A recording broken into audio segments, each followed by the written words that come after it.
परमेश्वर के नाम की महिमा हो। फिर से सभी को स्वागत करते हैं आज शाम की इस बाइबल स्टडी में। Praise God. परमेश्वर हमारे बीच में कार्य कर रहा है। हम पहला कुरिन्थी की पत्री में हैं। पहला कुरिन्थी दूसरा अध्याय पिछले हफ्ता हमने समाप्त किया। आज हम उसकी तीसरी अध्याय में हम प्रवेश कर रहे हैं। फर्स्ट कोरिन्थियंस चैप्टर 3 में हम प्रवेश कर रहे हैं। पिछले हफ्ता जब हम एंड किए थे, हम जो नेचुरल मैन के विषय में हमने देखा, नेचुरल मैन और स्पिरिचुअल मैन, स्वाभाविक मनुष्य और आत्मिक मनुष्य के विषय में पौलुस जो दूसरे अध्याय में बताता है, सेकेंड चैप्टर में जो बताता है, उसकी बातों को बोलते हुए हमने एंड किया। नेचुरल मैन जो है वो है अनजेनरेटेड मैन है, जो कि बोर्न अगेन नहीं है। स्वाभाविक मनुष्य जो फिर से जन्म नहीं लिए हैं, उनको नेचुरल मैन के हिसाब से वहां पर बताता है। ना the man of the world, संसार का मनुष्य who has the nature of Adam, आदम की वो जो स्वभाव वाला व्यक्ति। और जो नेचुरल मैन जो होता है, स्वाभाविक मनुष्य जो होता है, वो परमेश्वर की आत्मा का बातों को वो ले नहीं सकता है। The natural man does not receive the things of the spirit of God. उन बातों को हमने देखा। वो एक स्पिरिचुअल कॉम्प्रिहेंशन जो है, आत्मिकता की विषय को समझ करके लेने की क्षमता नेचुरल मैन में नहीं रहता है। तो उस विषय में हमने ध्यान दिया था। लेकिन स्पिरिचुअल मैन के विषय में जब पौलुस बताता है, तो वो एक born again of the spirit of God, परमेश्वर की आत्मा के द्वारा नए सिरे से जन्म लिया हुआ व्यक्ति को हम स्पिरिचुअल व्यक्ति करके बोलते हैं, है ना। बॉर्न अगेन का एक्सपीरियंस जिसको हुआ है, the spirit of God which made alive the spirit of man, परमेश्वर की आत्मा जो स्वाभाविक व्यक्ति की आत्मा में आकर के उसे फिर से नए सिरे से जन्म लेने का जो अनुभव देता है, उस व्यक्ति को हम आत्मिक मनुष्य के रूप में बोलते हैं। तो spiritual man understands all the things. आत्मिक व्यक्ति हर बातों का समझ सकता है, परख सकता है, एग्जामिन कर सकता है, अंडरस्टैंड कर सकता है। लेकिन नेचुरल मैन जो है, ये सारी चीजों को वो समझ नहीं सकता है। तो ये नेचुरल मैन और स्पिरिचुअल मैन के विषय में बोलने के बाद अभी हम थर्ड चैप्टर में हम एंटर कर रहे हैं। थर्ड चैप्टर में भी उसका हम कंटिन्यूएशन के हिसाब से हम देखते हैं। ये कंटिन्यू कर रहा है, सेकंड चैप्टर से थर्ड चैप्टर में कंटिन्यू कर रहा है। आइए हम पढ़े उसकी पहला आयतों को हम पढ़े। Brothers and sisters, I could not address you as people who live by spirit but as people who are still worldly, mere infants in Christ. हे भाइयों, मैं तुमसे इस रीति से बातें ना कर सका जैसे आत्मिक लोगों से, परंतु जैसे शारीरिक लोगों से, और उनसे जो मसीह में बालक है। तो यहां पर एक स्पिरिचुअलिटी में एक इन्फेंसी स्टेज के लोग हैं कुरिन्थ की कलीसिया में, सारे विश्वासी लोग। उस प्रकार से पौलुस यहाँ पर संबोधित कर रहा है। पौलुस कहना चाहता है कि एक शैशव का समय है, एक शिशुपन का एक समय से होकर के सभी लोग जा रहे हैं। So I address you as people who live by spirit, but as people who are still worldly. Spirit में है, आत्मिकता में है, लेकिन फिर भी एक फ्लैश डिजायर से जी रहे हैं। तो इसको बोलते हैं कार्नल क्रिश्चियंस बोलते हैं, राइट। अब ये नेचुरल व्यक्ति, स्वाभाविक व्यक्ति नहीं है ये, लेकिन ये क्या है? Carnal Christians. So there are three: natural man, spiritual man and carnal man. अब ये यहां पर जो स्पिरिचुअल क्रिश्चियंस और कार्नल क्रिश्चियंस का डिस्टिंक्शन बता रहा है, ठीक है। सो बताना चाहता है, मैं तुमसे इस रीति से बातें ना कर सका जैसे आत्मिक लोगों से, परंतु जैसे शारीरिक लोगों से, और उनसे जो मसीह में बालक है।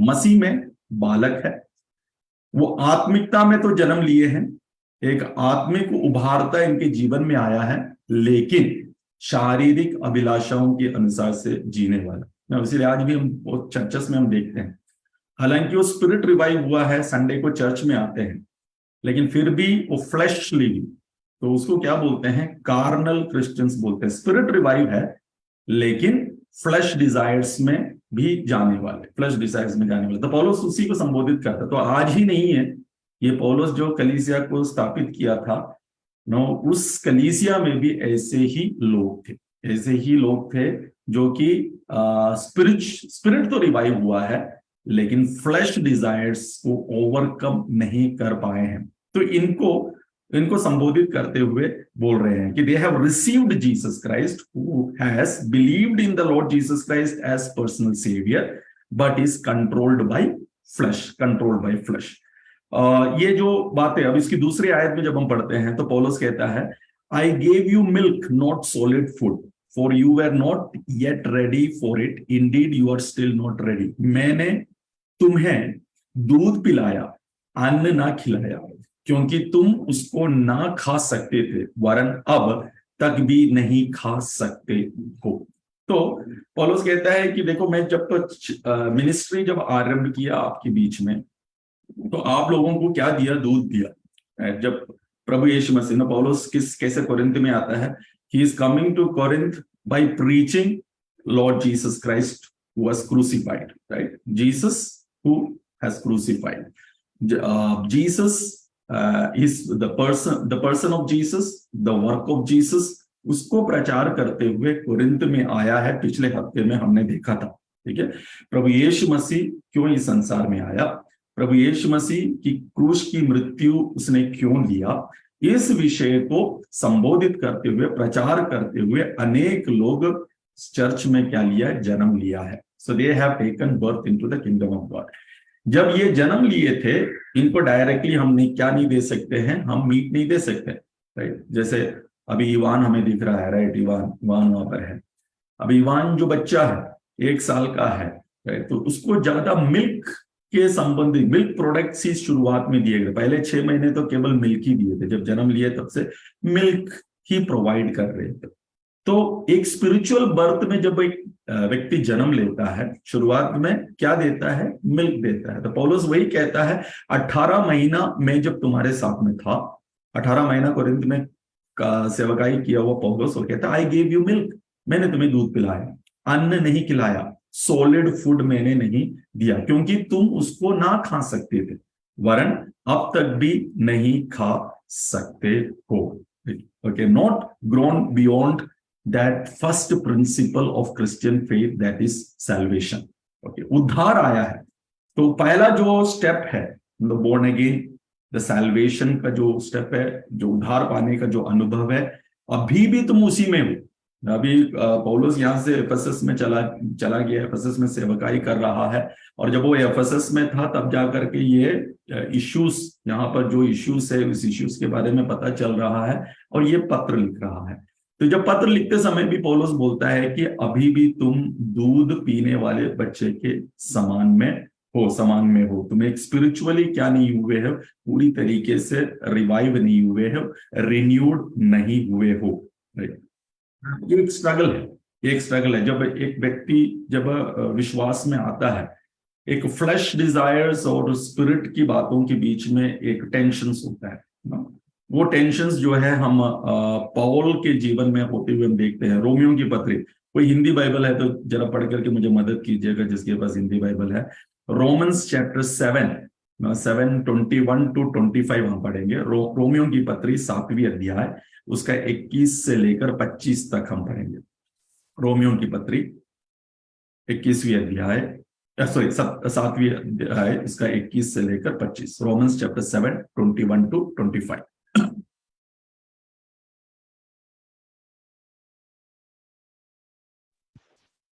इस प्रकार मैं यह पाता हूँ कि जब भलाई करने की इच्छा करता हूँ तो बुराई मेरे पास आती है, क्योंकि मैं भीतरी मनुष्यत्व से तो परमेश्वर की व्यवस्था से बहुत प्रसन्न रखता हूँ, परंतु मुझे अपने अंगों में दूसरे प्रकार की व्यवस्था दिखाई पड़ती है, जो मेरी बुद्धि की व्यवस्था से लड़ती है और मुझे पाप की व्यवस्था के बंधन में डालती है, जो मेरे अंगों में है। मैं कैसे अभागा मनुष्य हूँ, मुझे इस मृत्यु की देह से कौन छुड़ाएगा। हमारे प्रभु यीशु मसीह के द्वारा परमेश्वर का धन्यवाद हो। इसलिए मैं आप बुद्धि से तो परमेश्वर की व्यवस्था का, परंतु शरीर से पाप की व्यवस्था का सेवन करता हूँ। यस, यहाँ पर पौलुस कहता है क्या है कि जब मैं भलाई करना चाहता हूं तो बुराई मेरे अंदर में है। मैं भलाई करना चाहता है लेकिन बुराई मेरे अंदर में है। तो भलाई और बुराई के बीच में एक टेंशन्स की बातों को ये पौलुस वहां पर बताते हुए हमें नजर आता है। There is a willingness to do something good, right. Spirit revive हो चुका है, लेकिन वो जो फ्लैश जो है अभी बहुत एक्टिवली उसको उस स्पिरिट के द्वारा जो कार्य करना है उस कार्य को नहीं कर पा रहा है, क्योंकि उसके अंदर में वो ईविल है, वो ईविल थिंग्स है। लेकिन थैंक्स बी टू गॉड, वो परमेश्वर का धन्यवाद करना। मैं एक अभागा व्यक्ति हूँ, राइट। जो नया जो जन्म लेते हैं, जब वो बॉर्न अगेन सिचुएशंस में आते हैं, हम सभी लोग इस सिचुएशन से होकर के जाते हैं, राइट। एक टेंशन से होकर के जाते हैं। हम जानते हैं कि हम स्पिरिट में क्या हुए हैं, रिवाइव हुए, आत्मिक तरीका से हमें जागृति आई हुई है। लेकिन फिर से वो फ्लैश, जब दुनिया में हम जब चलते हैं तो फ्लैश का डिजायर, जो पुराना जो स्वभाव था, वो हमेशा हमें क्या करता है, अट्रैक्ट करता है, और उसमें जाने का एक प्रेरणा नो अंदर से फ्लैश डिजायर्स वो आते रहता है। तो इसके बीच में एक टेंशन वो पौलुस भी अपने जीवन में होते हुए वो बता रहा है। आरंभिक समय में उसके जीवन में जो प्रकार का टेंशन था, फ्लैश के साथ में जो टेंशन था, स्पिरिट और फ्लैश के बीच में टेंशन, राइट, ये था, राइट। जब वो नया क्यों था, क्योंकि केवल दूध ही पिलाया, वो सॉलिड टीचिंग में जा नहीं पाया, राइट। सॉलिड टीचिंग अंदर नहीं लेने के कारण से, केवल दूध पिलाने के कारण से, केवल वो सैल्वेशन का मैसेज ही सुनने के कारण से, केवल एक फेथ लेवल का मैसेज केवल सुनने के कारण से ये सारी चीज है। हम इब्रानियों की पत्री में जब हम आते हैं, इब्रानियों की पत्री 6वें अध्याय में हम एक बार आए, हिब्रूज चैप्टर 6, कोई पढ़े Hebrews chapter 6 versus 1 and 2। Hebrews chapter 6 verse 1 and 2। इसलिए आओ मसीह की शिक्षा की आरंभ की बातों को छोड़कर हम इसीलिए आओ मसीह की शिक्षा की आरंभ की बातों को छोड़कर, आगे, हम सिद्धता की ओर आगे बढ़ते जाए, हम सिद्धता की ओर आगे बढ़ते हैं, और मरे हुए कामों से मन हाँ, फिराने और हाँ, परमेश्वर पर हाँ, विश्वास करने हाँ, और बपतिस्मा और हाथ रखने और मरे हुए के जी उठने और अंतिम न्याय की शिक्षा रूपी नींव फिर से न डाले। यस, फिर से ना डालें, राइट। तो इब्रानियों की पत्री जो है वो मैच्योर क्रिश्चियंस के लिए लिखा गया, यू हैव मैच्योर, परिपक्व हुआ मसीहों के लिए लिख रहा है, राइट।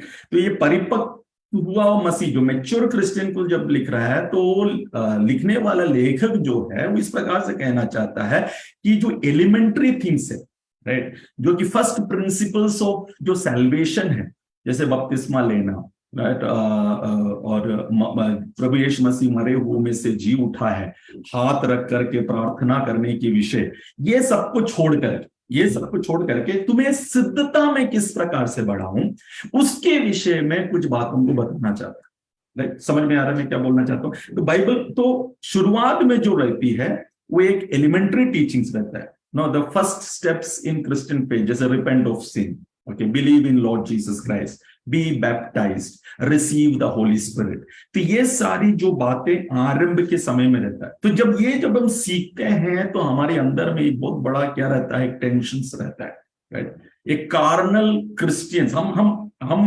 नेचुरल नहीं है न, स्वाभाविक से हम स्पिरिचुअल, हमारा रिवाइव हो चुका है, लेकिन रिवाइव होने के बावजूद भी केवल मिल्क जो है, परमेश्वर का वचन जो दूध के समान केवल लेने के कारण से एक कार्नल क्रिश्चियन का स्वभाव हमारे अंदर में भी है।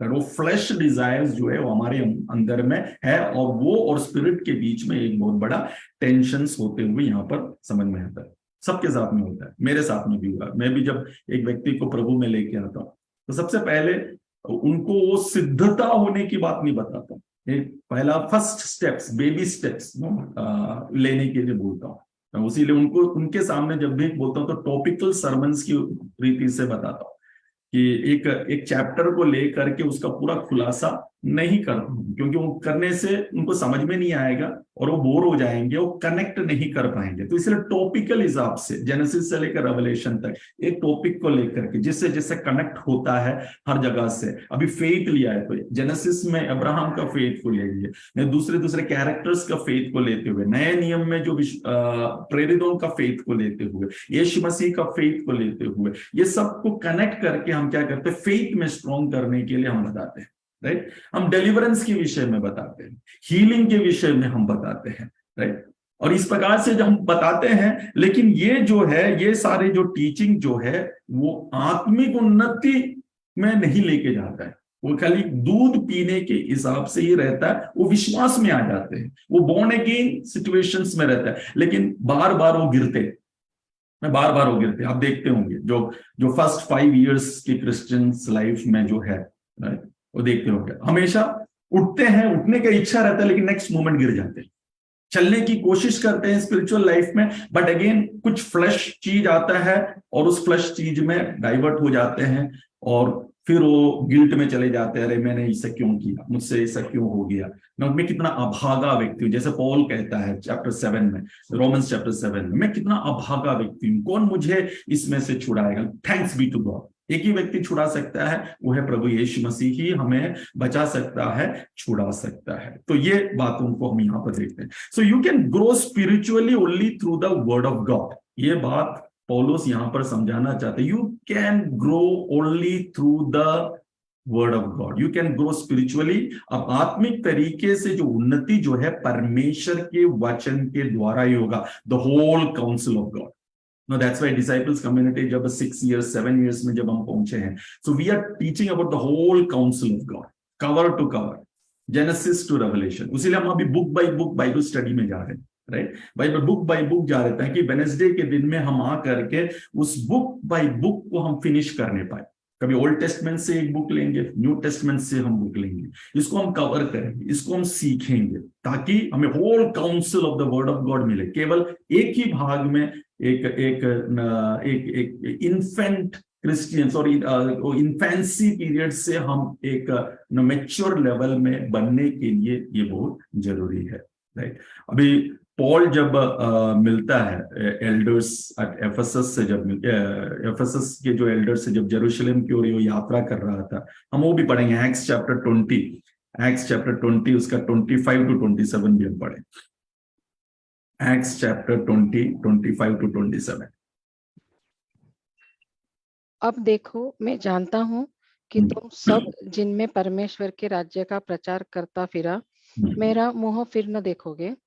इसलिए मैं आज के दिन तुमसे गवाही देकर कहता हूँ कि मैं सबके लहू से निर्दोष हूँ, क्योंकि मैं परमेश्वर के सारे अभिप्राय को तुम्हें पूरी रीति से बताने से न झिझका। यस, मैं परमेश्वर की जो सारी वचनों को मैं तुम्हें सिखाने से ना झिझका, राइट।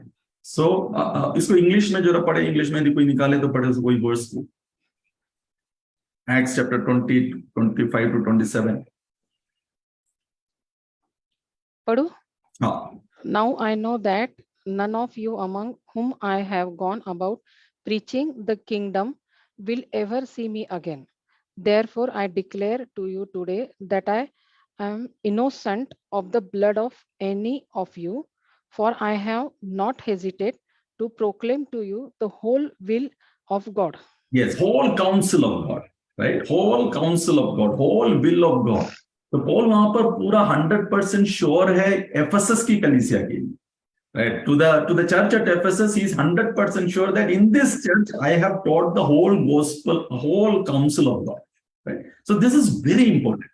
ये बहुत इंपॉर्टेंट है कि कलीसिया ये होल काउंसिल ऑफ गॉड में आने पर, it's not just elementary teaching, it's not just salvation, it's not that laying of the hands on you, it's not just about baptism, it is not just about filling with the Holy Spirit. This is all elementary things in the Christian faith, but you have to grow more mature, okay, more mature in the perfectness of Christ.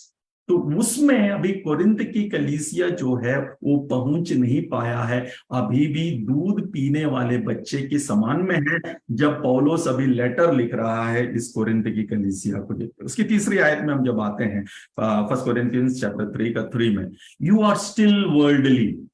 Paul क्या बोल रहा है? क्योंकि अब तक शारीरिक हो, you are still worldly, right.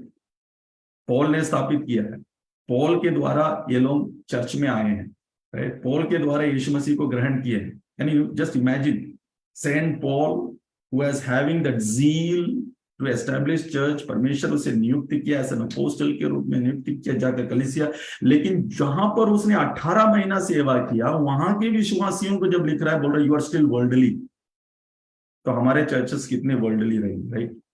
इसीलिए हम हमेशा बोलते रहते हैं, do not allow the world to enter into the church, do not allow the world to enter into the church, let the church impact the world. There is a possibility, right. There is, हम जब इस दुनिया में हैं, जब हम प्रभु के देह में हैं, ये पॉसिबल है कि हम उस वर्ल्डली में रहे। दो स्पिरिट इज रिवाइव्ड, हमारी आत्मा रिवाइव हुआ है, बॉर्न अगेन है, बैप्टाइज्ड है, स्पिरिट फिल्ड है, बट स्टिल वर्ल्डली भी हो सकते हैं। कार्नल क्रिश्चियंस की रीति से हम जी सकते हैं। For since there is jealousy and quarrelling among you, are you not worldly?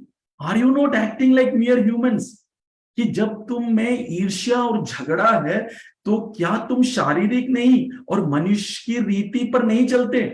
Why Paul is telling that you are worldly? Because in the body of Christ there is jealousy, ईर्ष्या है, there is quarreling, एक दूसरे के साथ झगड़ते हैं, right? जहां प्रभु के देह में प्रेम है, लेकिन प्रेम के अलावा क्या कर रहे हैं? झगड़ने के लिए रेडी हो रहे हैं एक दूसरे के साथ, एक जेलसी फीलिंग्स में रह रहे हैं। तो jealousy, quarrelling will lead to division, यही हो रहा है यहाँ का रूट कोज बता रहा है। डिविजन अभी है ना, डिविजन के बारे में अभी बोलने जा रहा है पौलुस, लेकिन उससे पहले बोल रहा है ये डिविजन का कारण क्यों है, क्यों ये अलग अलग भाग में बट गया कलीसिया, कुछ लोग इसके ग्रुप में, कुछ लोग उसके ग्रुप में, ग्रुपिज्म चर्च के अंदर क्यों आया है? क्योंकि जेलसी है और झगड़े हैं। तो जहां पर जेलसी और झगड़े हैं, वहां पर क्या होगा? 101% देयर विल बी डिविजन। तो ये जैसे जेलसी इस कलीसिया, एक भी कोई भी कलीसिया में आता है, कोई भी कलीसिया में वो झगड़ा जेलसी के द्वारा झगड़ा होता है, right.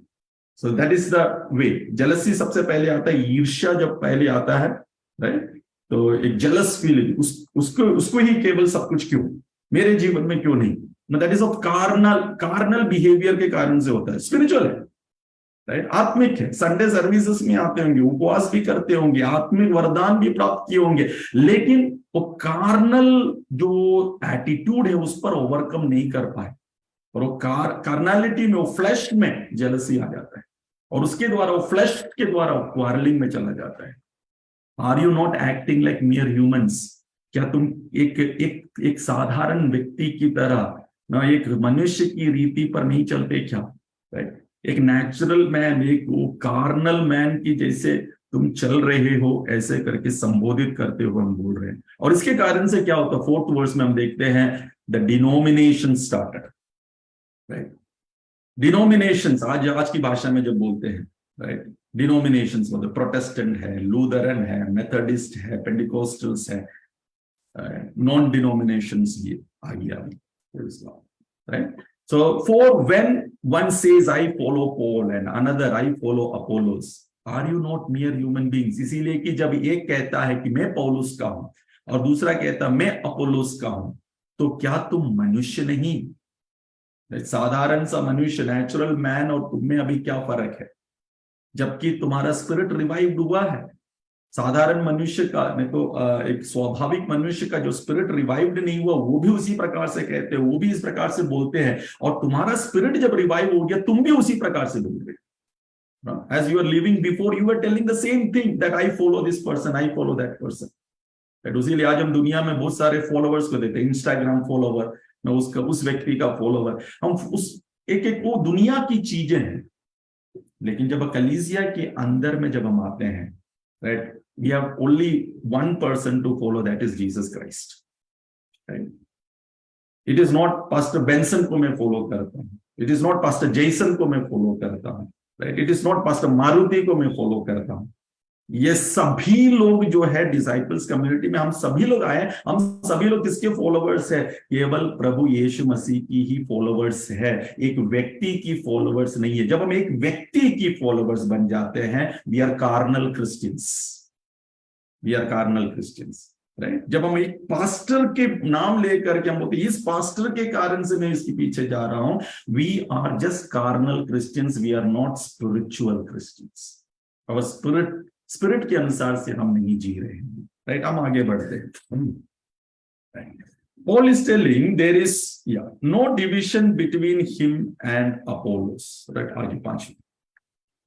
What after all is Apollos and what is Paul?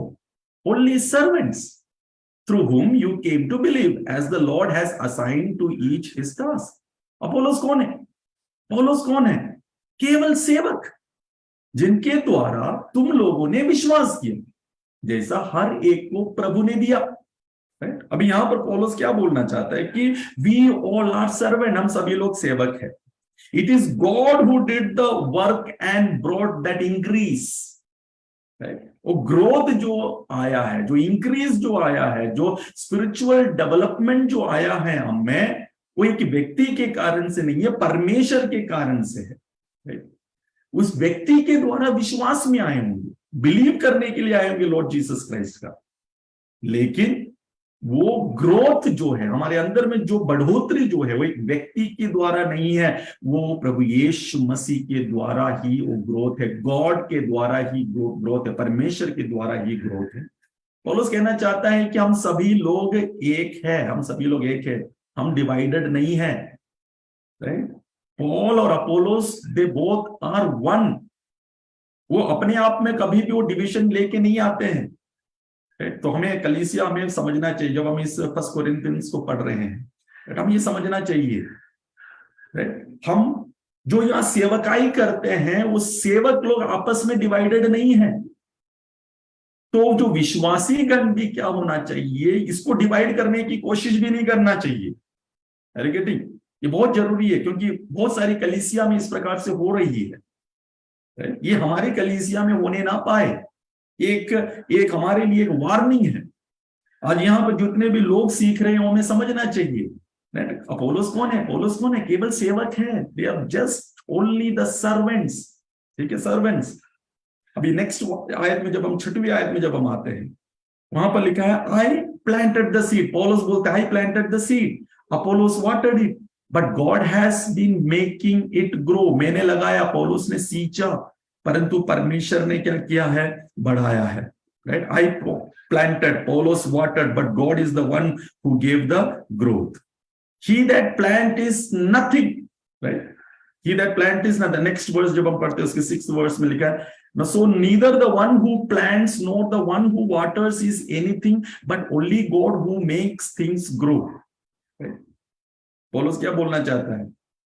ये जो प्लांट करता है, ये जो वाटर करता है, ये जो लगाया है, ओके, लगाने वाला और ना सींचने वाला, राइट, ये लोग क्या नहीं है, ये लोग इंपॉर्टेंट नहीं है, ये लोग कुछ भी नहीं है। ये लोग क्या है? ये लोग केवल एक सेवक है। It's God that is the central truth. तुम सेंट्रल ट्रूथ में आओ, एक केंद्र सत्य में आओ। सत्य यह है, it is because of God.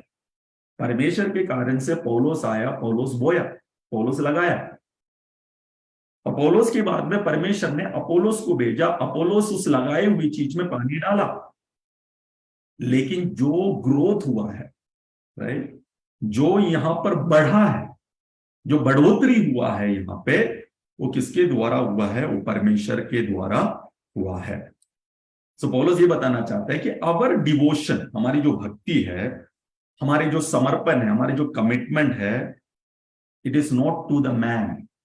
हम एक व्यक्ति के लिए हमारी भक्ति और हमारी समर्पण नहीं दिखाए हैं, ओके। एक सेवकाई के लिए हमारी भक्ति और हमारा समर्पण हमने नहीं दिखाया है। हमारी भक्ति और हमारी समर्पण परमेश्वर के लिए था। पौल क्या बोलता है?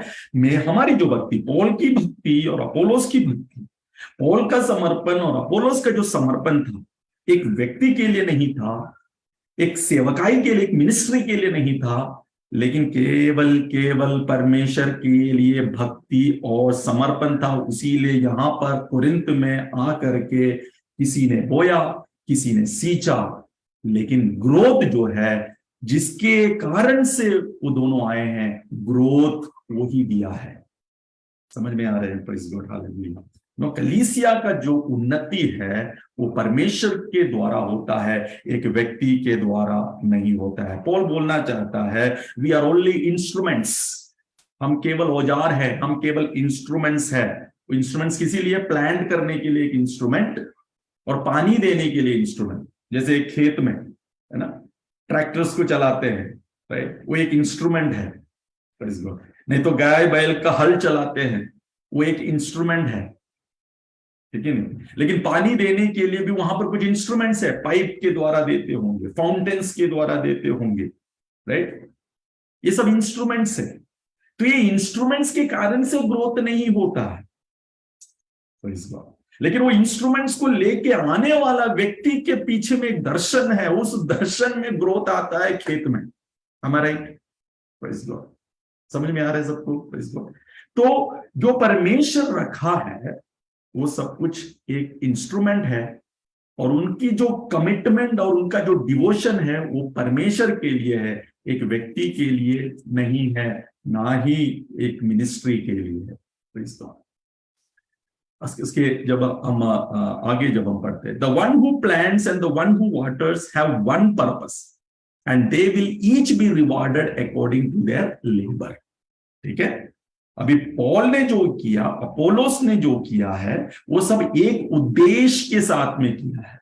लगाने वाला, सींचने वाला दोनों एक है, परंतु हर एक व्यक्ति अपने ही परिश्रम के अनुसार अपनी ही मजदूरी पाएगा। वो एक है, एक मन के साथ में किया है, राइट। तो जो एक मन के साथ में जो किया है, तो उनको जो करने के बाद में उनको रिवार्ड है, जो कार्य किया है उसको क्या मिला है, उसको उसी प्रकार का क्या मिलेगा, रिवार्ड मिलेगा, राइट। अभी हम इसको थोड़ा सा यहां पर जब हम खड़े हैं, हम थोड़ा सा सोचे। अभी पौलुस जो है कोरिन्थ में आके प्लांट किया, ठीक है, कोरिन्थ में आके प्लांट किया, उसके बाद वो एफेसस में चला गया। जब वो एफेसस में गया, ऑलरेडी एफेसस में कौन था मालूम है, अपोलोस का, राइट। अपोलोस ऑलरेडी एफेसस में था। अभी पौलुस जब एफेसस में किया तो वहां पर कुछ लोग थे जो अपोलोस के द्वारा प्रभु यीशु मसीह पर विश्वास करने वाले थे। हम जानते हैं, हम एक्ट्स चैप्टर 19 जब हम पढ़ते हैं तो वहां पर उसका कॉन्टेक्स्ट लिखा हुआ। पौलुस जब वहां पर गया, वहां पर ऑलरेडी कुछ लोग थे प्रभु यीशु मसीह पर विश्वास करते थे। तो पौलुस वहां पर प्लांट नहीं किया चर्च को, वहां पर अपोलोस प्लांट किया। एफेसस में प्लांट कौन किया चर्च को, अपोलोस ने किया, ठीक है। उसके बाद पानी कौन डाला, सींचा कौन, पौलुस ने सींचा, 3 साल वहां पर रहते हुए सींचा। यहां पर 18 महीना जो कोरिन्थ में, 18 मंथ्स इन कोरिन्थ, किसने प्लांट किया, पौलुस ने प्लांट किया।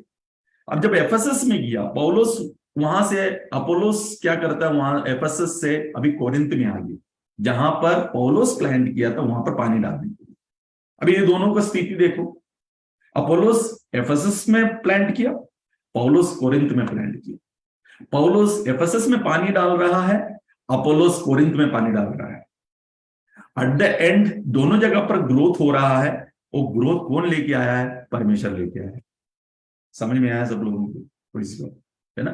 So the one who plants and one who waters have one purpose, right. एक ही पर्पस है।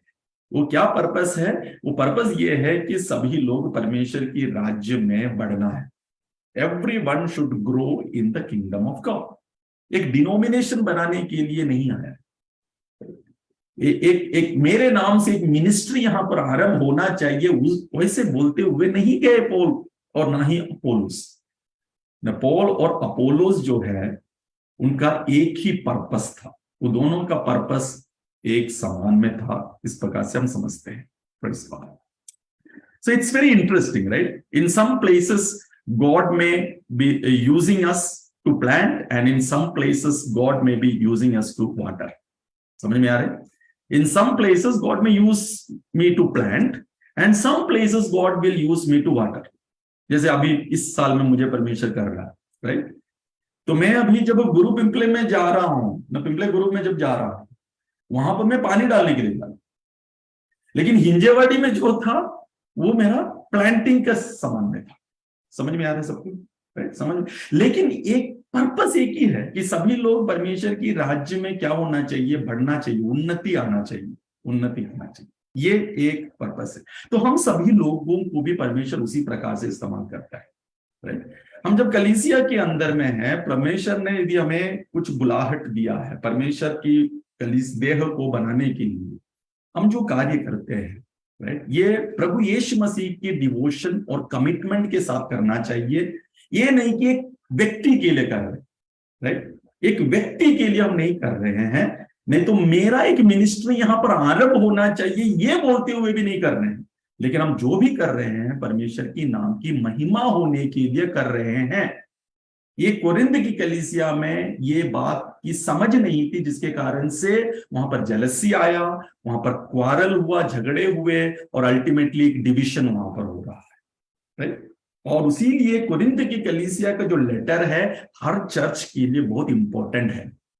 हो सकता है हम में जो कार्नैलिटी है, राइट, हम स्पिरिचुअली रिवाइव्ड होंगे, राइट, हम अच्छी प्रार्थना करते होंगे, वर्शिप लीड करते होंगे, प्रचार करते होंगे, इवेंजलिज्म के लिए जाते होंगे, लेकिन ये जो कार्नैलिटी जो चीज होती है वो रहती है कहीं ना कहीं, एक फ्लैश डिजायर जो रहता है वो रहती है। तो ये सिद्धता की ओर कैसे बढ़ेगा, ये परमेश्वर का वचन यदि संपूर्णता, the whole council of God जब तक हमारे अंदर नहीं चला जाता है, इसको हम ओवरकम नहीं कर पाते। It's very difficult to overcome. That's why the word of God can only correct us. The word of God can only break us. इसलिए परमेश्वर के वचन को लेकर के हम टूटते हैं कभी कभी, कभी कभी परमेश्वर का वचन हमें तोड़ता है, राइट? वो तोड़ता है क्यों, मैं मालूम है, परमेश्वर हमें इस्तेमाल करना चाहते हैं इसलिए तोड़ता है, राइट? इसीलिए तोड़ता है, नहीं तो नहीं तोड़ेगा, राइट? परमेश्वर जिसे इस्तेमाल करना चाहता पहले वो तोड़ता है। It is his will that he want to crush, you know. Isaiah 53 का 10 में हम पढ़ते, आइशिया 53:10 हम पढ़े, आइशिया 53:10,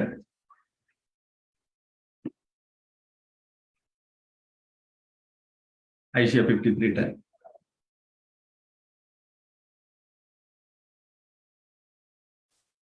कोई भी पढ़, जो निकाले जल्दी से पढ़े। तो भी यहोवा को यही भाया कि उसे कुचले और उसी ने उसको रोगी कर दिया। तब वह अपना प्राण दोष बलि करे, तब वह अपना वंश देखने पाएगा, वह बहुत दिन जीवित रहेगा, उसकी हाथ से यहोवा की इच्छा पूरी हो जाएगी। यस, नो, ये परमेश्वर को भाया, इंग्लिश में क्या लिखा है, it was a good plan, right? या It pleased the Lord to bruise him.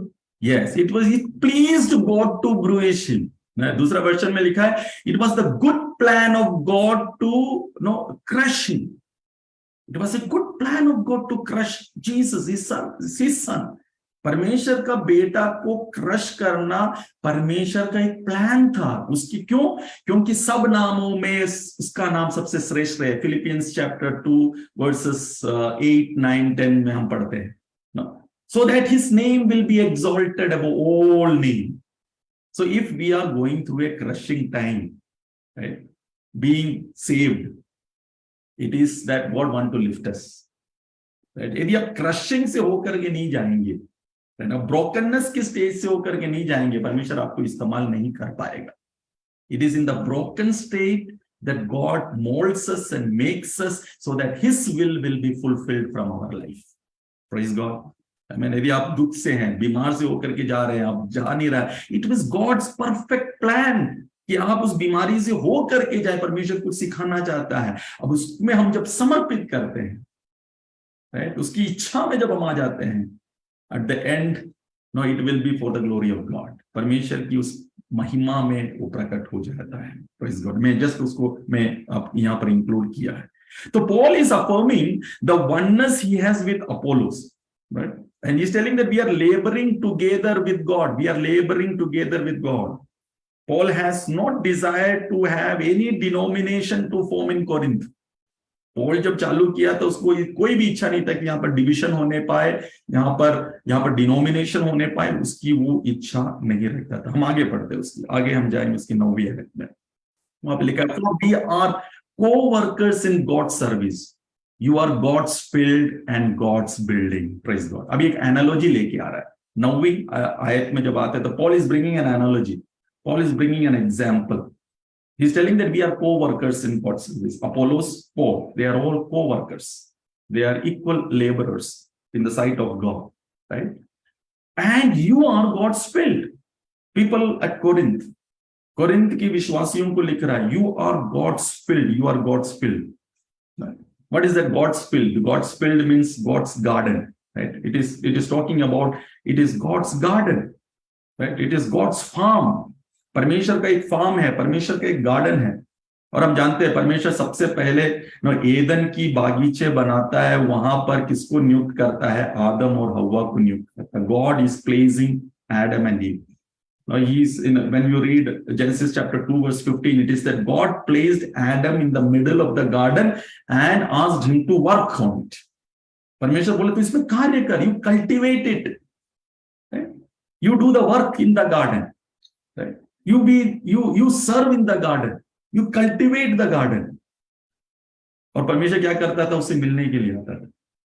Every day at the evening when he has finished his work, God would come and have a communion, have that communion fellowship, have that koinonia with Adam. ठीक उसी प्रकार से परमेश्वर जब एक कलीसिया जब स्थापित करता है, कलीसिया में किसका प्रेजेंस है? परमेश्वर का प्रेजेंस है. Now God just come down into his body or into the church, into the field, into the garden, and he wants to talk. इसलिए कलीसिया के अंदर हम जब आते हैं, जब चर्च के फॉर्म में हम जब आते हैं, हम किससे बातें करते हैं? परमेश्वर से बातें करते हैं, राइट? हम परमेश्वर से सुनते हैं, परमेश्वर की वचन से सुनते हैं, और हम परमेश्वर की नाम की महिमा करते हैं. It is a quality time that we spend with God, right? And that is what Paul is also telling, you are God's field. तुम परमेश्वर के गार्डन हो, तुम परमेश्वर के गार्डन हो. तो परमेश्वर के गार्डन में क्या होता है? जब वर्क करते हैं तो उसमें क्या आता है? फ्रूट आता है, right? The end point is the fruit should come. वो जो कार्य कर रहा है, वर्क कर रहा है, उसका एंड रिजल्ट क्या होना चाहिए? फल, फ्रूट, राइट? गार्डन में फ्रूट आना चाहिए. एक पौधा लगा रहा है, पौधा में पानी डाल रहा है, पानी डाल रहा है, बड़ा हो रहा है, और अंत में उसमें से क्या निकलेगा? फ्रूट निकलेगा, फ्रूट निकलेगा. और कलीसिया के अंदर में भी वही चीज. यहां पर पॉल बोल रहा है मैंने प्लांट की, अपोलोस ने पानी डाला. इसका मकसद क्या था? कि तुम में क्या है? You should bear fruit. वो फ्रूट आने. इसीलिए जॉन चैप्टर 15 में जीसस कहता है, 1 से लेकर 5 तक जब पढ़ने से तो हमें वहां समझ में आता, I am the true vine, you are the branches. मैं सच्ची दाखलता हूं, तुम डालियां हो, राइट? जो डालियां फल नहीं लाती है उसे छांटता है ताकि उसमें फल आए. यदि तुम मुझ में बने रहोगे और मैं तुम में बने रहोगे तो तुम में क्या आएगी? फल आएंगे. समझ में आ रहा है, राइट? तो वो गार्डन है. हम सभी ये फील्ड जो परमेश्वर के, जो चर्च जो है, कलीसिया जो है, वो गार्डन है. और यहाँ पर पौलुस वही बोल रहा है कि जो बुलाए गए लोग हैं, जो फेलोशिप में आते हैं, वो एक गार्डन है. इस गार्डन में क्या आना चाहिए? फ्रूट आना चाहिए. ये फ्रूट किसका फ्रूट है? Fruit of the spirit. Love, joy, peace, patience, kindness, goodness, faithfulness, gentleness and self control. ये जो 9 फ्रूट है, कलीसिया के अंदर में क्या होना चाहिए? प्रोड्यूस होना चाहिए. मतलब हम में वो फ्रूट प्रोड्यूस होना चाहिए. कलीसिया हम है. We are the called out people. We are God's field, right? तो इसमें जो बोया गया है परमेश्वर का वचन, जो बीज के समान, वो बीज में हमेशा परमेश्वर की उस पानी को, हम उस वचन को हम बोलते बोलते उसमें क्या बढ़ोतरी आती है. एक आत्मिक उन्नति जब आती है, और आत्मिक उन्नति में आत्मा का फल प्रोड्यूस होता है, right? So the God's purpose is to enjoy the fruit of the garden. परमेश्वर का पर्पस क्या है? परमेश्वर का पर्पस है कि मुझे ये फ्रूट से आनंदित होना है, राइट? हमारे जीवन में जब वो फ्रूट प्रोड्यूस होता है, राइट? सिस्टर वर्षा, सिस्टर पूजा, गुड्डी आंटी, अब यहाँ जितने भी लोग जमा हुए हैं, सबके अंदर से ये फ्रूट जब आता है तो कौन सबसे ज्यादा खुश होता है? परमेश्वर खुश होता है. परमेश्वर खुश होता है क्योंकि he is a gardener, right? वो कौन है? वो गार्डनर है. राइट, वो गार्डनर है। यीशु मसीह क्या है? दाखलता है, हम ब्रांचेस है, और बिना यीशु मसीह का हम कुछ भी नहीं कर सकते। वो प्रभु यीशु मसीह बोलता है, यूहन्ना की सुसमाचार 15:5 में बोलता है, apart from me you can do nothing, मेरे बिना तुम कुछ भी नहीं कर सकते। तो हमें उसमें बने रहना है, यीशु में भी बना रहेगा। There is no division, we are in the denomination of Jesus Christ, we are in the body of Christ. हम डिनोमिनेशन के नाम से हम क्या नहीं होंगे, हम सेपरेट नहीं होंगे। अरे मैं पेंटिकोस्टल हूं, मैं लूथरन हूं, मैं कैथोलिक हूं, मैं इवेंजेलिकल हूं, ऐसे डिविजन नहीं है, मैं खाली उनके साथ में ही मिलूंगा। No, we are all in the body of Christ, body of Christ. FSS की कलीसिया को जी उठा प्रभु यीशु मसीह जब लिखता है रेवलेशन चैप्टर 2 में, एक चीज, तुम लोग सब कुछ कर रहे हो, तुम ये गार्डन में सब कुछ कर रहे हो, लेकिन एक चीज की कमी है, you are following from the first love. Fruit में कमी, फ्रूट नहीं दिख रहा है, वो दुख था प्रभु यीशु मसीह को, वो दुख था। यहां पर लव होना चाहिए इस कलीसिया के अंदर में, लेकिन you are fallen from that first love, वो प्रेम नहीं है। तो परमेश्वर प्रभु यीशु मसीह क्या बोलता है, I will remove my presence from this church, ये चर्च से मेरी प्रेजेंस हट जाएगा। तो फ्रूट नहीं रहेगा तो परमेश्वर की प्रेजेंस हट जाएगा। तो fruit very much is important, you are God's field. Corinth की कलीसिया को पौलुस वो एनालॉजी बता रहा है कि तुम परमेश्वर की गार्डन हो, परमेश्वर का फील्ड हो, इसमें प्लांट हुआ है, इसमें पानी डाला गया है ताकि इसमें फ्रूट आए, फल आए। वो फल होना जरूरी है। If it doesn't find the fruit of love he will not remain there. तो कलीसिया के अंदर में जो प्रेम यदि नहीं बना रहेगा तो परमेश्वर नहीं रहेगा, वो चर्च के रूप में नहीं रहेगा। सेकेंड एनालॉजी बोलता, मैं अभी समाप्ति में आज हम ज्यादा नहीं जाएंगे, 10वीं आयत तक ही हम देखेंगे। वो जो एनालॉजी जो बता रहा है, सेकेंड एनालॉजी बता रही है God's building, about the God's building. No, परमेश्वर का एक बिल्डिंग के हिसाब से बता रहा है, राइट, परमेश्वर के भवन के हिसाब से बता रहा है। तो यहां पर पौलुस कहते हैं, उसकी 10वीं आयत में हम जब आते हैं तो वहां पर उसका by the grace of God has given me, I laid a foundation as a wise builder and someone else is building on it, but each one should build with care। परमेश्वर की उस अनुग्रह के अनुसार जो मुझे दिया गया है, मैंने बुद्धिमान राजमिस्त्री के समान नींव डाला है और दूसरा उस पर रद्दा रखता है, रखता मतलब उसको बनाता है। परंतु हर एक मनुष्य चौकस रहे कि वह उस पर कैसा रद्दा रखता है, कैसे वो केयर करता है, कैसे वो देखभाल करता है। ये बहुत इंपॉर्टेंट चीज है। तो पौलुस क्या बोलता है कि मैंने क्या किया है, फाउंडेशन डाला है, मैंने नींव डाला, बहुत बुद्धिमानी तरीके से, एक बुद्धिमान राजमिस्त्री के तरीके से, एक आर्किटेक्ट के तरीके से। ग्रीक बाइबल में जब आप पढ़ेंगे तो वहां पर foundation as a wise builder, as an architect, एक बुद्धिमान राजमिस्त्री के हिसाब से फाउंडेशन डाला है, और दूसरा व्यक्ति इसके ऊपर में क्या कर रहा है, बना रहा है। तो फाउंडेशन पॉल डाला है और पिलर है और दीवारें हैं, सीलिंग जो है वो दूसरा व्यक्ति लोग बना रहे हैं, इसके दूसरे व्यक्ति लोग बना रहे हैं, राइट। और इस बनाए गए जो ये चीज है ना, इसमें बहुत सारे चीजों का इस्तेमाल भी, उसकी 12वीं आयत में भी हम, उसकी 11वीं आयत में हम आएंगे। For no one can lay any foundation other than one already laid, that is Jesus Christ। तो पौलुस ये भी बताना चाहता है, मैंने तो नींव डाला, लेकिन ये जो नींव जो है, जो प्रभु यीशु मसीह जो डाला हुआ नींव ही सही नींव है, एक व्यक्ति का नींव नहीं डाला है, लेकिन यीशु मसीह का नींव को मैंने डाला। The foundation is Jesus Christ, वो बुद्धिमान राजमिस्त्री के तरीके से फाउंडेशन डाला बोल रहा है। तो पॉल अपना फाउंडेशन नहीं डाला है, लेकिन पॉल किसका फाउंडेशन डाला है, जीसस क्राइस्ट का फाउंडेशन डाला है। चर्च का फाउंडेशन कौन है, जीसस है। जीसस ने बोला, मैं अपनी कलीसिया बांधूंगा, I will build my church and gates of hate will not overcome it। अधोलोक का ताकत उस पर प्रबल नहीं होगा। तो फाउंडेशन कौन है, यीशु मसीह है। यीशु मसीह फाउंडेशन है, और इस फाउंडेशन के ऊपर हमें कैसे बनाना चाहिए, उसकी हम 12वीं आयत में हम पढ़ते हैं। इसकी 12वीं आयत जब हम पढ़ते हैं, if anyone builds on this foundation using gold, silver, costly stones, wood, hay और straw, 13, their work will be shown for what it is, because the day will bring it to the light. It will be revealed with fire, and the fire will test the quality of each person's work। 12 का हिंदी भी हम पढ़ेंगे। और यदि कोई इस नींव पर सोना या चांदी या बहुमूल्य पत्थर या काठ या घास या फूस का रद्दा रखे, तो हर एक का काम प्रकट हो जाएगा, क्योंकि वह दिन उसे बताएगा, इसीलिए कि आग के साथ प्रकट होगा और वो आग हर एक का काम परखेगी कि कैसा है। थोड़ा सा डिफिकल्ट पैसेज जैसा लगेगा, आप जब पढ़ रहे थे इमीडिएटली समझ में नहीं आ रहा होगा आप लोगों, लेकिन इसको हमें समझने की हम कोशिश करें। यीशु मसीह फाउंडेशन है, चर्च का फाउंडेशन हमें यीशु मसीह, कि इसके ऊपर में बनाने वाला कैसे बनाना चाहिए, यीशु मसीह के फाउंडेशन के ऊपर में कैसे बनाना चाहिए। कुछ लोग हैं जो कि वैल्यूएबल और परमानेंट मटेरियल्स को बनाते हैं, जैसे कि गोल्ड हुआ, सिल्वर हुआ, कॉस्टली स्टोन्स हुआ, जैसे कि सोना हुआ, चांदी हुआ, बहुमूल्य पत्थर हुआ। तो ये सब क्या है, बहुत ही वैल्यूएबल, मूल्यवान वस्तुएं हैं, मटेरियल्स है, बहुत वैल्यूएबल है और बहुत ही प्रेशियस है और बहुत परमानेंट तरीके से होने वाला है।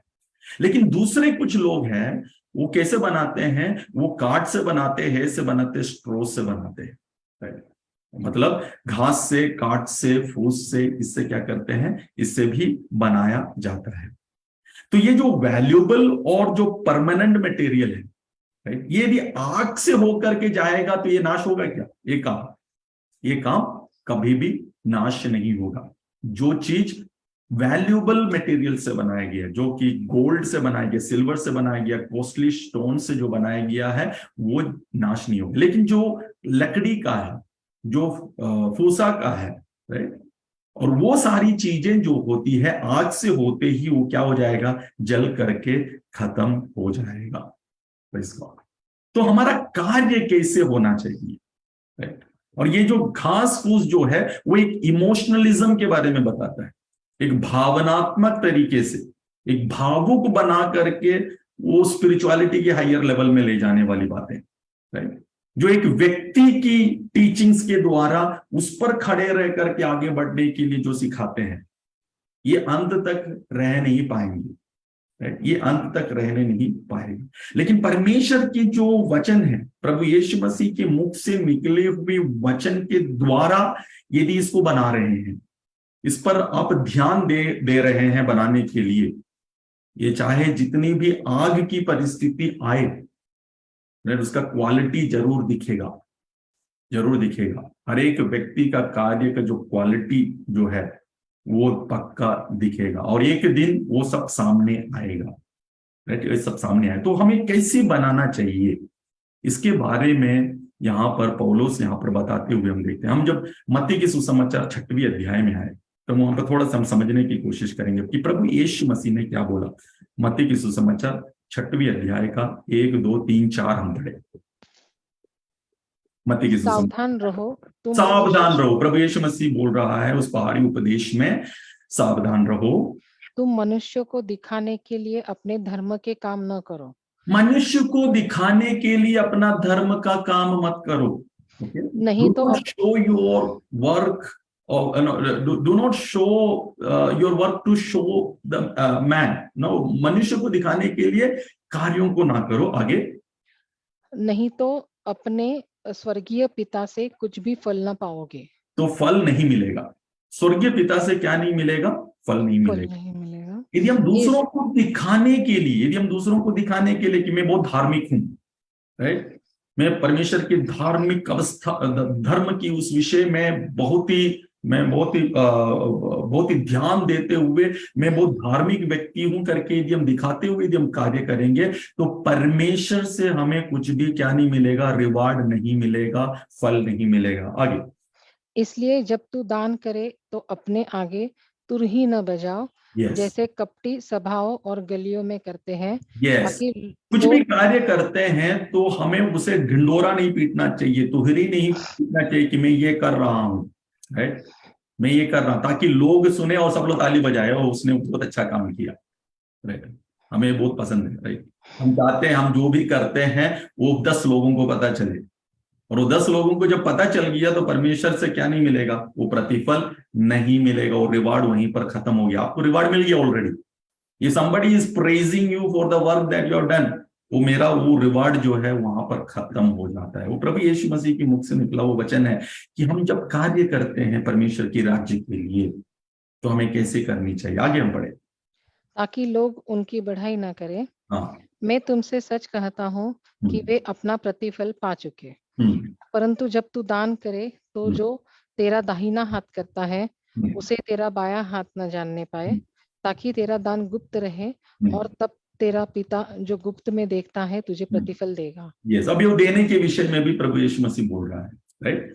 कार्य करने के विषय में और देने के विषय में, राइट। हम जो कार्य करते हैं और हम जो दान देते हैं ये किसकी नाम की महिमा के लिए है? परमेश्वर की नाम की महिमा के लिए, मेरे नाम की महिमा के लिए नहीं है, राइट।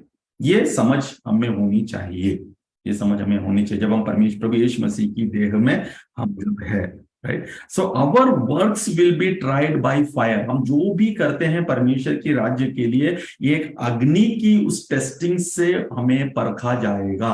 हम सभी को परखा जाएगा, राइट। यदि हम उस वैल्यूएबल तरीके से इसको बनाए हैं, बहुत ध्यान तरीके से बनाए हैं, परमेश्वर की महिमा होने पाए उस प्रकार से यदि हम कार्य किए हैं तो वो जरूर उसका एक क्या मिलेगा? रिवार्ड मिलेगा। इसलिए पौलुस बोलता है एक जगह पर, the love of Christ constrains me to do the work. परमेश्वर का प्रेम मुझे विवश करता है परमेश्वर के कार्य के लिए। तो परमेश्वर के कार्य के लिए मुझे क्या विवश करता है, क्या कंस्ट्रेन करता है? परमेश्वर का प्रेम। It is because I love God, I do the work. It is because I love God, I give offering. ठीक है, मैं परमेश्वर से प्रेम करने के कारण से मैं कार्य करता हूं परमेश्वर के राज्य में और परमेश्वर के लिए मैं दान भी देता हूं, राइट। ये मेरी नाम की महिमा के लिए नहीं है, नहीं है, राइट। तो यहां पर पौल वही एक्स्ट्रा माइल के विषय में भी बोलते हैं ना, और बताया मैं एक्स्ट्रा माइल जाने का कारण क्या है? क्योंकि परमेश्वर का प्रेम मुझे ले जाता है। मेरे प्रिय भाइयों बहनों, मैं आपको ये बताना चाहता हूं आज शाम के समय पर जब हम क्लोज कर रहे हैं, salvation is a gift of God. Salvation जो है वो एक परमेश्वर के द्वारा मिला गया दान है। It's a gift. हम उसको अर्न नहीं कर सकते, हम उसको हासिल नहीं कर सकते। It's a gift which Jesus has given to us, which God has given to us. There is nothing to earn it, but reward will be received which brings the glory of God. Okay, तो जो reward जो मिलता है वो परमेश्वर की नाम की महिमा के लिए होता है, परमेश्वर के नाम की महिमा से मिलता है, ठीक है। तो रिवार्ड वर्क के लिए मिलता है। हम वर्क करते हैं परमेश्वर के राज्य में तो उसका क्या है? रिवार्ड है। लेकिन जो सैल्वेशन है that is gift from God. उसीलिए पौलुस बोलता है कि मैंने बीज बोया तो सैल्वेशन में आया, तो इसमें मेरा नहीं है कुछ भी, वो तुम्हें परमेश्वर ने दान में दिया है। It is a gift, it is a gift. लेकिन हम जो कार्य कर रहे हैं, पॉल और अपोलोस जो कार्य कर रहे हैं, उसका रिवार्ड जरूर मिलेगा, राइट। उसका रिवार्ड जरूर मिलेगा। तुम उसका ढिंडोरा मत पीटो। हम जो कार्य कर रहे हैं उसका तुम ढिंडोरा, मैं पॉल का पीछे हूं क्योंकि पॉल ने ऐसे सारे कार्य किया है, उसकी बहुत अच्छा कार्य किया, तो पॉल जिंदाबाद, अपोलोस जिंदाबाद नहीं। That is carnal Christians. Carnal Christians है वो इस प्रकार से बोलते हैं, जिंदाबाद बोलते हैं, मनुष्य के नाम को लेकर जिंदाबाद बोलते हैं, लेकिन कौन है जिंदाबाद? प्रभु यीशु मसीह है जिंदाबाद। प्रभु यीशु मसीह की महिमा, राइट। जो सैल्वेशन तुम प्राप्त किए हो that is a gift of God, that is a gift of God. पौलुस ये बताना चाहते हैं चैप्टर में, मैं और अपोलोस जो कार्य किए हैं that is because we love God. हम परमेश्वर से प्रेम किए बोल करके हम सेवा किए हैं, और उसका प्रतिफल जरूर हमें मिलेगा एक दिन, राइट। वो परमेश्वर की नाम की महिमा का कारण बनेगा। जब हमें प्रतिफल मिलेगा वो परमेश्वर की नाम की महिमा का कारण बनेगा। आज रात के समय पर हम जब इस वचन को हम सुने हैं, कलीसिया का नींव जो है प्रभु यीशु मसीह है। प्रभु यीशु मसीह हमें रखा है, हमें सैल्वेशन दे करके उस नींव के ऊपर में रखा है ताकि हम वर्कआउट करें। उस सैल्वेशन को क्या करना है? वर्कआउट करना है। उस उद्धार को हमें वर्कआउट करना है। उस वर्कआउट करने के द्वारा हम में से वो फल आएगा, फल प्रोड्यूस होगा।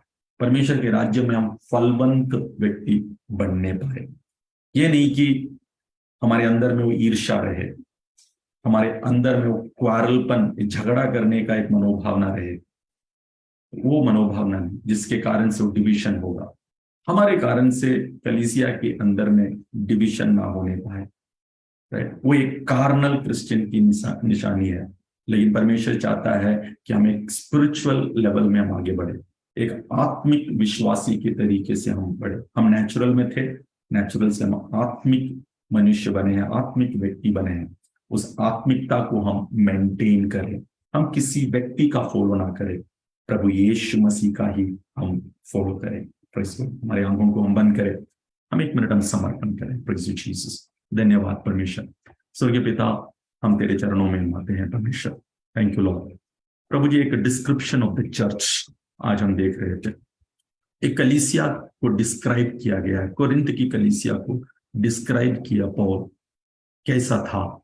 आज हम उसमें से हम सीख रहे हैं प्रभु यीशु, तो हमें सिखा रहा है तेरी नींव में हम हैं, तू ही हमारा नींव है परमेश्वर। You are our foundation. प्रभु, जब फाउंडेशन के ऊपर में जब तुम हमें रखा है as an instrument, as a worker, as a servant, परमेश्वर वो पूरे हृदय के साथ में तुझसे वो प्रेम का मनोभावना से, प्रभु यीशु आपसे जो प्रेम है उस प्रेम की मनोभावना से हमारी सेवा उत्पन्न होने पाए। जहां पर हमें एक्स्ट्रा माइल जाना है, आपका प्रेम हमें वो एक्स्ट्रा माइल जा करके आपके कार्यों को पूरा करने के लिए तुम्हें मदद कर। प्रभु, तू हमें अवसर देता है कहीं जगह पर बोने के लिए और कहीं जगह पर पानी डालने के लिए। खुदाबंद परमेश्वर, हमें तू भी मदद कर। स्वर्गीय पिता, कलीसिया को तू मदद कर।